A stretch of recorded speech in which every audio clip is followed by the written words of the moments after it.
बिना मेहनत के तख्तो ताज हासिल नहीं होते। बिना मेहनत के तख्तो ताज हासिल नहीं होते। ढूंढ लेते हैं अंधेरों में भी मंजिल, जुगनू रोशनी के मोहताज नहीं होते। नमस्ते दोस्तों, खम्मा गणी। कई बार लोग जीवन में आपके देखे गए सपनों का मजाक बनाते हैं। जहां आप जिंदगी में जाना चाहते हैं, जिस ऊंचाई को छूना चाहते हैं, जीवन में जो आपका लक्ष्य बना है उसे पाना चाहते हैं, तो लोग उस लक्ष्य का मजाक उड़ाते हैं, आप पर ताना कसते हैं, आपकी परिस्थितियों को सबके सामने कटाक्ष के रूप में प्रस्तुत करते हैं और आपका दिल दुखाते हैं। क्या आपके साथ भी ऐसा होता है या हुआ है? तो ये कहानी, एक सच्ची घटना, ये बिल्कुल आपके जीवन को बदल कर रख देगी।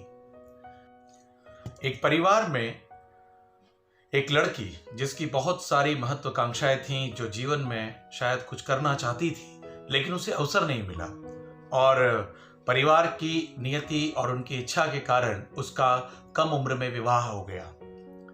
विवाह हुआ, पारिवारिक गाड़ी आगे चली और पारिवारिक स्थितियां उसके अनुकूल नहीं रही। उसके साथ शुरुआती दौर से ही बहुत सारी समस्याएं होती रहीं। 5 साल तक उसने अपने विवाह को जैसे तैसे अपने जीवन को उसने जीने का प्रयास करा।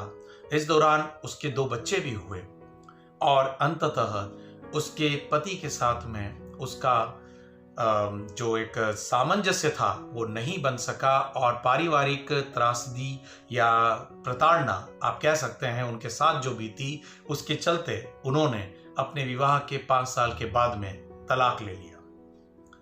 तलाक ले लिया तो सोसाइटी के कई लोगों ने उन पर बहुत सारे ताने कसे, उनका मजाक बनाया।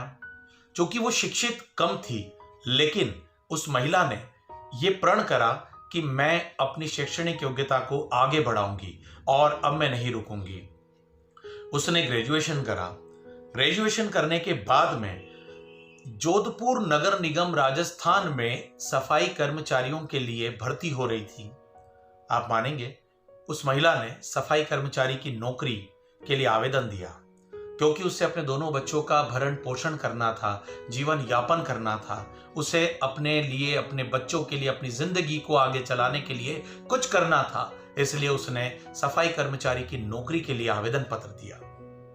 वो सिलेक्ट हो गई और उसने सफाई कर्मचारी का काम जोधपुर नगर निगम में आरंभ किया। इस दौरान वो 2 साल तक जोधपुर नगर निगम में अपनी स्थायी नियुक्ति के लिए प्रयास करती रही, न्यायालयीन प्रक्रिया के साथ आगे बढ़ती रही, लेकिन फिर भी कुछ हासिल नहीं हो सका। एक खासियत जो उस महिला की थी कि जब भी वो अपने काम को करने जाती थी, जब वो क्लीनिंग करती थी, सफाई करने जाती थी, जिस क्षेत्र में उसका पार्ट होता था, जॉब पार्ट होता था, वो अपनी एक स्कूटर से जाती थी। स्कूटर से जाती तो उस स्कूटर की डिक्की में वो अपनी पढ़ाई की किताबें लेकर जाती थी।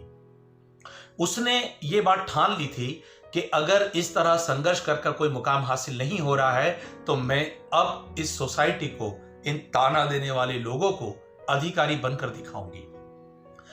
कहते हैं ना, जहां चाहा वहां राह। उसने राजस्थान एडमिनिस्ट्रेटिव सर्विसेज की उसने तैयारी करना शुरू करी। उसकी डिटेल निकाली, पता करा कि इस एग्जाम का सिलेबस क्या होता है, कैसे पढ़ाई की तैयारी होती है, और उसकी संबंधित उसने किताबें खरीदना शुरू करी। जिस जगह वो सफाई करने जाती, अपनी स्कूटर के अंदर, डिक्की के अंदर किताबें लेकर जाती। अपना काम करने के बाद पूरी ईमानदारी से उसके बाद सीढ़ियों के किनारे, कहीं छांव में, कहीं स्कूटर पर बैठकर उन किताबों को पढ़ती, उनके नोट्स तैयार करती और अपनी परीक्षा की तैयारी करती। दोस्तों, वो दिन नजदीक आया जब राजस्थान एडमिनिस्ट्रेटिव सर्विसेज की एग्जाम आई और उसने अपनी एग्जाम दी। और आप ये जानकर हैरान हो जाएंगे कि वो महिला राजस्थान एडमिनिस्ट्रेटिव सर्विसेज की एग्जाम क्लियर कर गई और अब आज वर्तमान में वो एसडीएम के पद पर नियुक्त होने जाएगी और उनका प्रशिक्षण आरंभ होगा और राजस्थान के किसी भी जिले में जहां उन्हें सरकार आदेशित करेगी, वहां अपनी प्रशासकीय सेवा देना आरंभ करेंगी। ये डेडिकेटेड, इंस्पायरिंग महिला जो है, इनका नाम है आशा कंडारे। कौन सोच सकता था कि शहर की गलियों में सड़कों पर झाड़ू लगाकर सफाई करने वाली एक महिला एक राज्य प्रशासनिक सेवा की एक आला अधिकारी बनने की तैयारी में होगी। याद रखें कि कभी भी आपके सपनों का कोई मजाक उड़ाए, आप पर ताना कसे, आप पर अपने ताने रूपी पत्थर फेंके, तो उन पत्थरों का जवाब पत्थरों से मत दीजिए। उन पत्थरों से अपनी सफलता के लिए एक पुल का निर्माण करिए।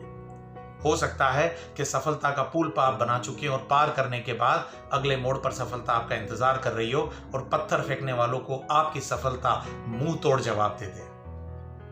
अगर ये कहानी आपको पसंद आई हो तो अपना लाइक, कमेंट, शेयर जरूर करिएगा। और याद रखें कि अगर आप कुछ अच्छा सुन रहे हैं तो आप सिंघम को सुन रहे हैं। जुड़े रहिए। जय हिंद, वंदे मातरम। Stay connected.